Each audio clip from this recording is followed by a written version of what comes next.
today, partly to help prime the board, but also to see the draft, put our input in. Yep, we're happy with how the original bit's gone, few bits of changes, our own opinions on top, just to improve it a bit.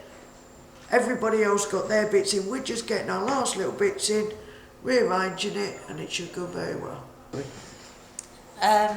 Yeah, I think now we've changed the words a little bit. It's now given a lot more powerful message across to everybody, whether you're able or disabled, and it's really good. I'm enjoying it. Does it work with this hand pointing like that, or Yeah. do we need a person? No, No. the hand is more powerful. You know the ones I mean, don't you? Yeah. They're just Yeah. like But if, just, the hand is a lot more powerful, it comes across more powerful than Could you if you say- had a person, because it just looks like then Well, the yeah, person's because you pointing. see, I mean, the hand can Whereas go the hand's as going a like red. that. I'm really pleased with how this discussion's gone this morning. We've had a really, really useful discussion about the design and about the issues that come out of it. So, really great. Couldn't be better.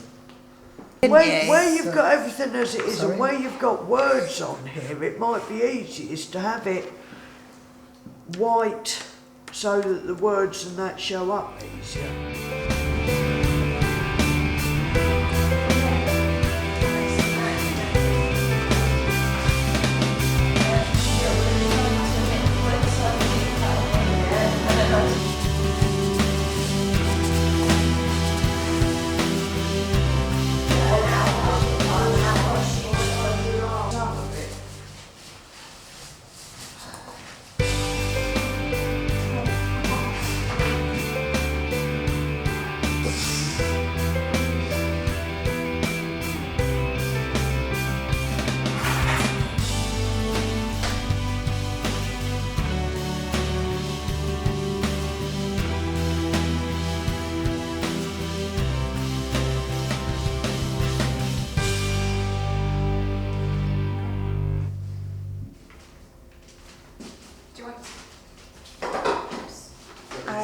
I've been along to some of the planning workshops where, in groups together with other people, we've kind of discussed the things that were important to us and what was difficult and what we'd like to see happen to overcome it, and yeah, kind of just tried to, and then from there sort of tried to come up with ideas, images that would help illustrate the discussions that we had. And now you're painting. How's that going? Well, yeah, it's exciting to see it be transferred from sort of like an idea that's a discussion, that's a verbal discussion, into something visual. And yeah, I think it's quite a feat for, sort of for Andy to have been able to, sort of like transfer those ideas. Are you looking forward to seeing it finish? Yes. Yeah, it'll be interesting to see what it looks like in the, sort of like in the context of the park, where it's going. Yeah.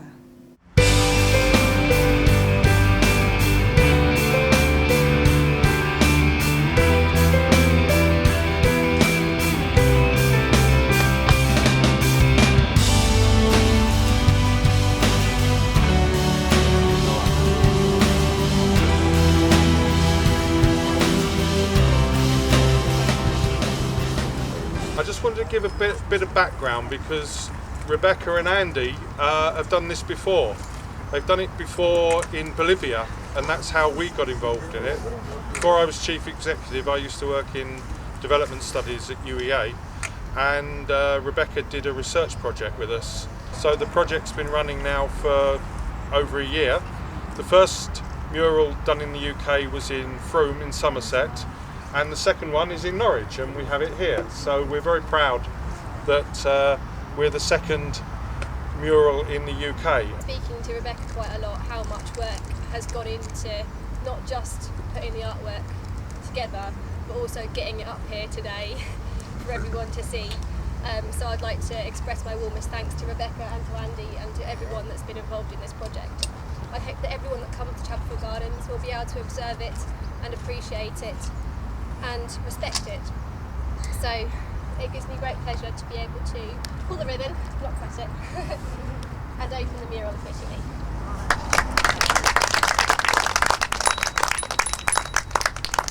What do you think today, having seen it for the first time up on the wall? It's so impressive. I'm really pleased to have been involved with the project, or have invited to have come along here today to speak and to open it. I mean, I've been speaking to Rebecca quite a lot about it, and it wasn't until I saw the pictures only last week that I sort of really got an impression of what it really represented. And seeing it on the wall is even better today. It really, even the lady in the cafe said, "Oh, it really brightens up my little cafe," you know. And hopefully that's the opinion that a lot of people will have. And What do you think? Brilliant. Absolutely brilliant. Yeah. As good as you thought it might be, better? No. That's absolutely perfect. I think that's really quite a strong, a lot of strong points on there. So hopefully people will understand. I think it's brilliant. Love it. I mean, the drawing I did was like something a 6-year-old would do, but like this is spot on, brilliant. Do you think it's getting the message across? Yeah, and Alex's Easter Island heads are there. You know, yeah, definitely.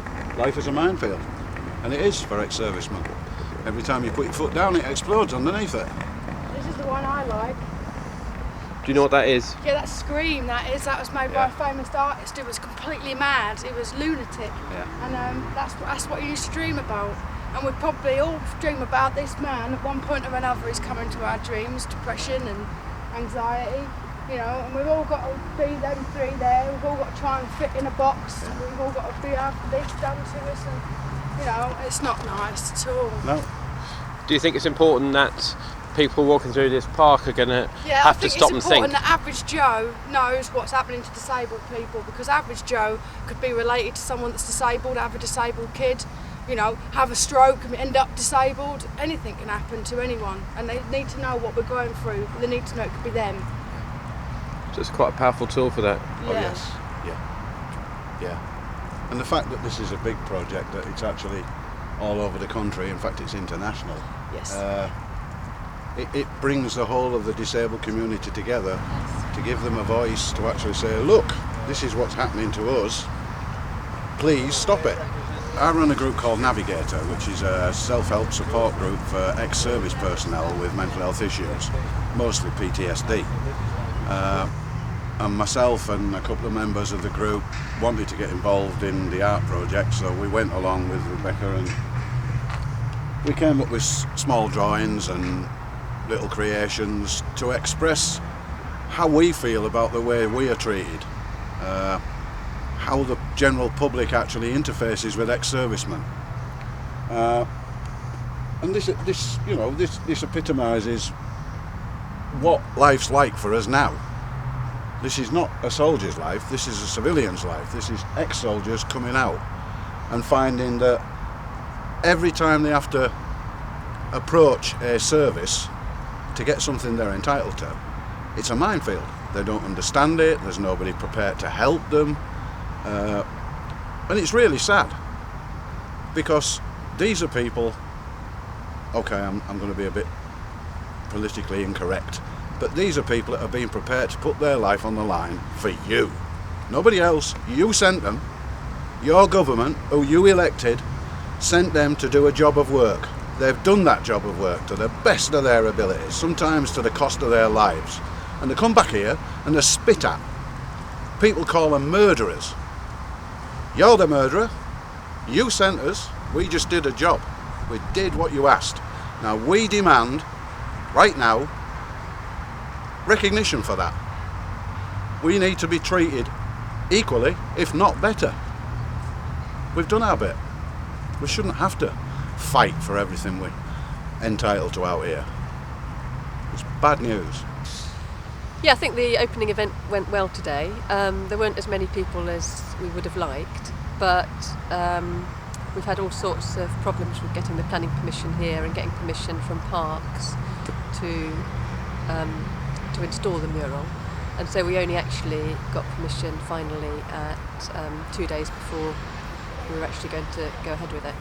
So that's why basically we had fewer people than in the other places, but it was still good. The People seem to be pleased with it. I think it's a brilliant mural. I think it's one of the best.